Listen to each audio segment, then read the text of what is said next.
तिसऱ्या टप्प्यातील मतदान उद्या पार पडणार आहे। लातूर लोकसभा मतदारसंघात निवडणुकीसाठी आता मतदान यंत्रणा सज्ज झाली आहे।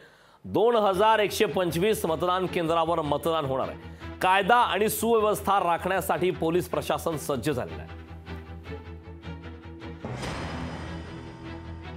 लातूरमध्ये आता तिसऱ्या फेजमध्ये 7 तारखेला मतदान पोल डे आहे आणि याचा प्रिपेअर्डनेस आणि याच्याबद्दलची आजची प्रेस कॉन्फरन्स होती। आता सगळे मतदान पथकं आमचे डिस्पॅच होणार आहेत। जवळपास म्हणजे सकाळी 7 वाजेपासून संध्याकाळी 6 वाजेपर्यंत हा मतदानाचा वेळ असणार आहे आणि 16,000 मतदान कर्मचारी, अधिकारी, क्षेत्रीय अधिकारी हे सर्वजण आता त्या पोलिंग स्टेशनला जाणार आहेत। महत्त्वाचे म्हणजे हीट वेव्ह जी आहे त्याच्या प्रकारे आम्ही सावली, थंड पाण्याची व्यवस्था, AMF मधलं मेडिकल किट यासारखी सर्व काळजी घेतली आहे आणि काही एन्व्हायरमेंटल बूथ पण तयार केलेले आहेत। लोकशाही मराठी ऐका, पहा, जागरूक रहा।